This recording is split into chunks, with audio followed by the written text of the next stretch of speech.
My daughter Leela had always been a bright, curious child, from the moment she could speak. She asked questions no one else thought to ask, always noticing details others overlooked. Please stay with me as I tell you my story. Don't forget to like, share with your family and friends, and subscribe to this channel for your support. Means a lot to me. Back to my story. She loved school, friends, and afternoons in the garden, chasing butterflies under the sun. Yet beneath her smiles, there was a quiet caution she had learned too young, because our family was far from ordinary.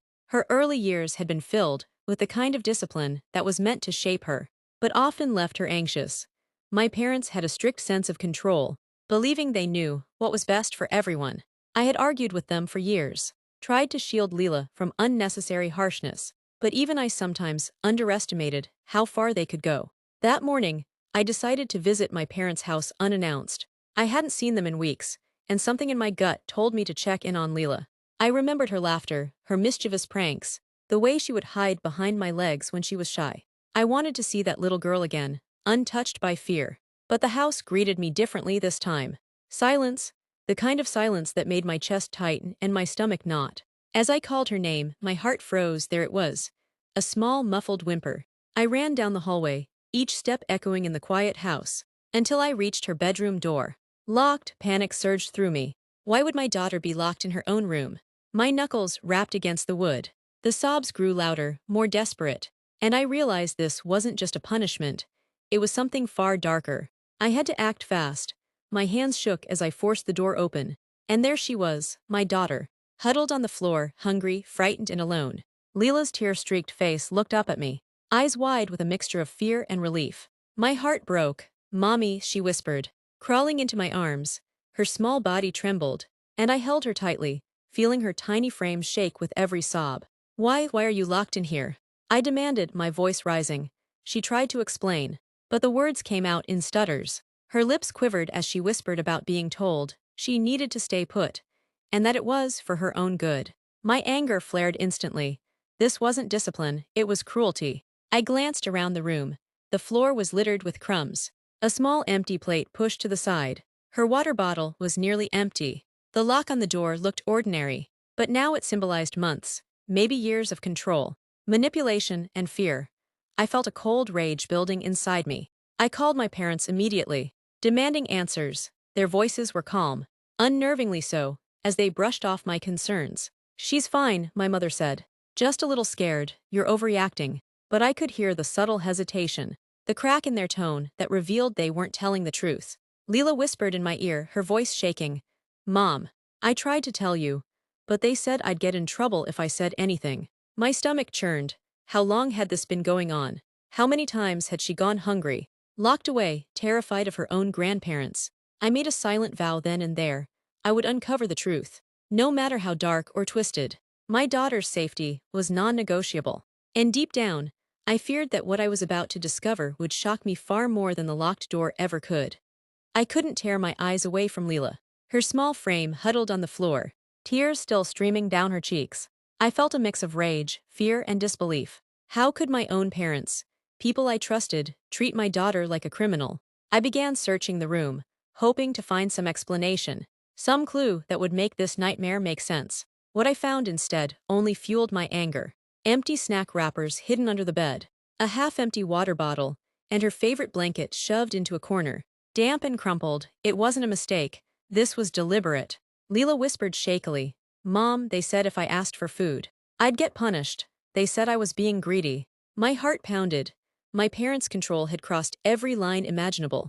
I tried to remember if I had ever seen signs before. Missed meals, odd behavior, unexplained tears. But now it all made sense. The subtle manipulations, the hushed threats, the way she flinched at sudden movements. I called them again, demanding answers. My father's voice dripped with false calm. "We were just teaching her discipline. She needs to learn respect." Respect. I laughed bitterly through my anger. This was fear, not respect.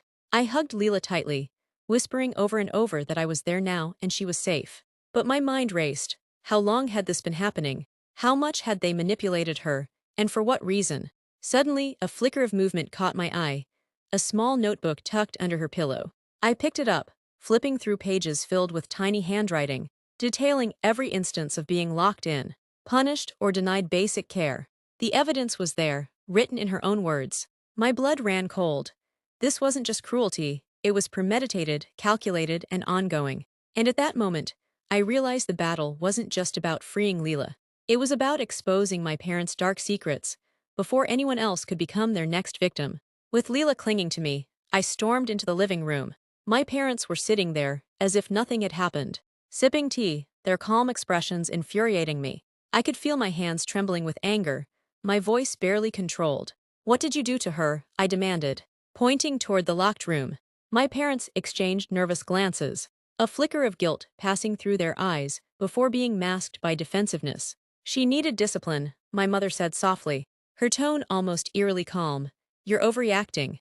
"Discipline," I repeated, disbelief ringing in my voice. "You locked her up, let her go hungry, and terrified her. This isn't discipline, this is abuse." My father tried to interrupt, but I wasn't listening. I needed the truth, and I could see the cracks in their carefully constructed facade. My mother's fingers fidgeted with the edge of her sleeve. My father's jaw tightened. They were hiding something. I knelt beside Leela, brushing her hair back from her tear-streaked face. "Tell me everything," I whispered, and she did. Her trembling confession revealed months of cruel treatment, being confined to her room, denied snacks, scolded for minor mistakes, and punished emotionally for the smallest perceived disobedience. Each word made my blood boil. My parents' motive began to emerge, not discipline, but control, resentment, and twisted pride. "You've been using her to manipulate me." I spat, turning back to them. "You've turned your own granddaughter into a prisoner for your selfish games." They looked at each other, and then my mother said something chilling. "We only did what we thought was best for the family." I realized then that their idea of best was warped, dangerous, and calculated. The confrontation had begun, but this was far from over. Leela's safety and her voice were now mine to protect, and I would stop at nothing to expose the truth. After the confrontation, I knew I couldn't rely on words alone. I had to see for myself what my daughter had endured. I returned to her room, determined to uncover the truth. And the scene hit me like a wave of ice. The small room told a story of months, maybe years of neglect. On the floor were crumbs of half-eaten meals, some so old they had hardened into brittle dust. Her water bottle was still almost empty, despite the sweltering heat of the past week. The bedclothes were crumpled, as though she had slept on the cold floor most nights. Even her favorite toys and books were shoved into a corner, gathering dust. I opened drawers and cabinets, finding worn-out clothes, mismatched socks, and schoolwork left unfinished, abandoned. Not due to laziness, but because she had been confined and denied proper care. Every item, every corner of that room whispered the truth. Then I found a small, tattered notebook tucked under her pillow. Her handwriting was tiny, cramped, and sometimes barely legible, but the words burned into my memory. "Locked in my room. No lunch, afraid to speak. They say I'm bad if I cry." Each entry was a silent scream, a desperate attempt to survive. The evidence was undeniable. This wasn't a single incident of poor judgment or a moment of weakness. It was systematic, deliberate, and cruel. My parents had carefully orchestrated every detail, controlling her food, her movement, her safety, and even her emotions. I felt a wave of fury mixed with sorrow. My daughter had suffered in silence, trying to protect me, hoping someone would notice. I held her close, whispering promises to never let this happen again. The battle had only just begun, and I knew that the truth, once exposed, would shake the foundations of our family forever. That night, I sat with Leela on her bed, determined to hear everything. The soft moonlight spilled across the room, casting shadows that seemed almost alive. She hesitated at first, eyes wide with fear, but eventually began to speak in whispers that trembled with years of suppressed terror. They didn't want me to talk to anyone," she said, voice shaking. "They said if I told you, I'd get into worse trouble. Sometimes, they even recorded me when I wasn't looking. I didn't know how to stop it." My stomach turned. Recordings, hidden cameras. My parents' cruelty went beyond punishment. It was calculated, invasive, and deliberate. Leela had been under constant surveillance, her every move monitored and controlled. The betrayal ran deeper than I had imagined. She handed me a small USB stick she had found weeks ago, but had been too afraid to use. "I wanted you to see for yourself," she whispered. My hands shook as I plugged it into my laptop. Videos played, footage of her alone in her room, crying silently, eating reluctantly, and being berated by my parents for the smallest mistakes. Every clip confirmed the story she had written in her notebook. The reality was horrifying. My parents weren't just strict, they were manipulative, obsessive, and cruel. The meticulous way they orchestrated every detail of her confinement revealed a pattern of control that went beyond anything I had imagined. I felt a surge of determination. Leela had been brave enough to leave evidence for me. Now it was my turn to fight. The battle for her safety had escalated, and I knew I had to act quickly. Every second that passed increased the danger she faced. And then, as I scrolled through the files, I found something else. Something that would change everything I thought I knew about my parents' motives. I couldn't believe my eyes. Among the videos and notes, there were conversations I hadn't expected to find. My parents, whispering about plans, about control and proving a point. The words were cold, deliberate, and chilling. This wasn't about discipline or tradition, it was about power. Leela's hands gripped mine as I watched, her eyes wide with fear and relief. I think they were trying to see if you'd notice. She whispered, if you would fight for me. My blood ran cold. They hadn't just confined her, they had orchestrated this as a test. A twisted, manipulative experiment to see how far I would go, to measure my loyalty, to satisfy their egos. Every denial of food, every lock of the door, every silent surveillance camera had been calculated. They had been watching not just Leela, but me, measuring my reactions. I felt fury and heartbreak at the same time.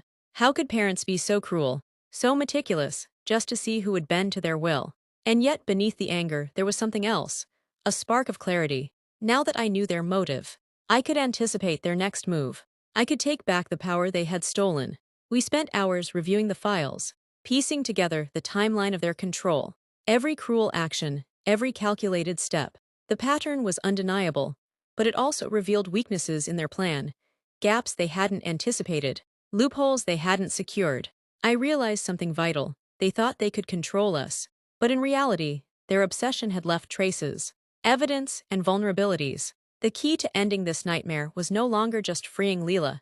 It was exposing them, proving that their manipulation would no longer work. And as dawn approached, I made a silent promise. They would pay for their cruelty, and Leela's freedom would be absolute. I knew I couldn't face my parents alone. Their manipulation ran deep, and I needed support. Someone who could help me protect Leela and ensure that justice was served. But who could I trust? Every decision now carried weight. One misstep could endanger my daughter further. I reached out to my closest friends and family members, people who had always stood by me, who had seen pieces of my parents controlling nature, but never the full picture.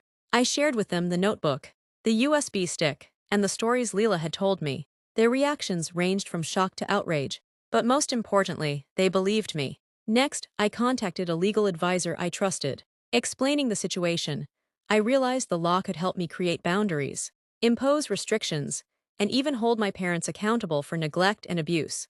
It wasn't just about freeing Leela anymore. It was about ensuring they could never harm her again. Leela, despite her trauma, was a partner in this plan. She helped me recount dates, incidents, and patterns. She had memories I had overlooked, moments when her parents had tried subtle manipulations, small acts of fear-inducing control that now formed a clear picture of premeditated abuse. As we strategized, I felt a mix of fear and empowerment. Fear of the confrontation ahead, and empowerment because I had discovered the weaknesses in their plan. Their obsession with control had left them vulnerable. By the time night fell, a plan had taken shape.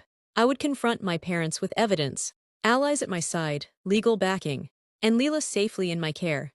The battle was no longer just for survival, it was to reclaim power, dignity, and freedom from the family that had once meant safety, but had become a prison. The morning of the confrontation arrived like a storm on the horizon. I had allies waiting in the car outside, my closest friends, and the legal advisor who understood the gravity of the situation. Leela clung to my hand, small but brave. As we stepped into the house that had once been her prison, my parents were waiting, calm and collected, their expressions carefully neutral. But beneath that veneer, I could see the tension, their control slipping. I held up the notebook and the USB stick. "This ends today," I said, my voice steady despite the adrenaline coursing through me. "You will answer for how you've treated my daughter." My mother scoffed, "You're overreacting. She's just a child. You've blown this out of proportion." I shook my head. "No, this is exactly proportionate. This is the reality of what you've done.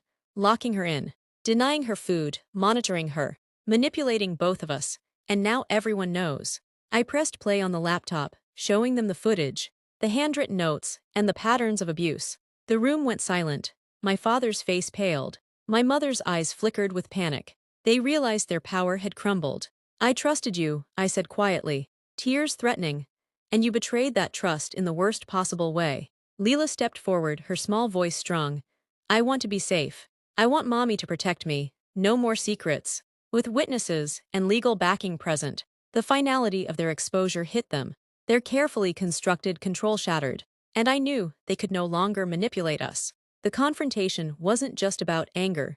It was about reclaiming our lives and ensuring the safety of the child they had tried to terrify. That day, Leela and I emerged victorious. The house that once held fear now marked the beginning of freedom, and a promise that no secret, no control, and no cruelty would ever dominate our lives again. The days after the confrontation were tense, yet strangely liberating. My parents had retreated, their attempts at control broken, their silence deafening. For the first time in months, Leela and I could breathe without fear, without the shadow of manipulation looming over us. I arranged for Leela to stay with me permanently, her room now a sanctuary filled with warmth, laughter, and care. The scars of her confinement remained, but slowly she began to rediscover the world as a safe place, a space where she could play, learn, and grow without fear. We attended therapy together, not just to heal from the trauma, but to process the betrayal that had cut so deeply. Leela learned to speak freely, to express anger and sadness without guilt. I learned to trust my instincts, to act decisively, and to set boundaries that even family could not cross. The legal steps we had taken ensured my parents could never harm her again. Restraining orders and oversight kept them away, their access limited to strictly supervised visits. If at all, they had underestimated the strength of a mother's love, the power of truth, and the resilience of a child. And yet, the most profound victory was the bond between Leela and me. Our ordeal, though painful, had forged an unbreakable connection. She had endured the worst, and together, we had fought back. The nightmare of confinement became the foundation for empowerment. As I tucked her into bed one night, she whispered, "Mom, I feel safe now." My heart swelled with a mix of relief and pride. We had survived cruelty, exposed secrets, and reclaimed our lives. The darkness that had once threatened to consume us had been met with courage, love, and unwavering determination. And as we looked toward the future, we knew one thing for certain: nothing and no one would ever control us again. Thank you for watching till the end. Don't forget to like, share with your family and friends, and subscribe to our channel for more stories.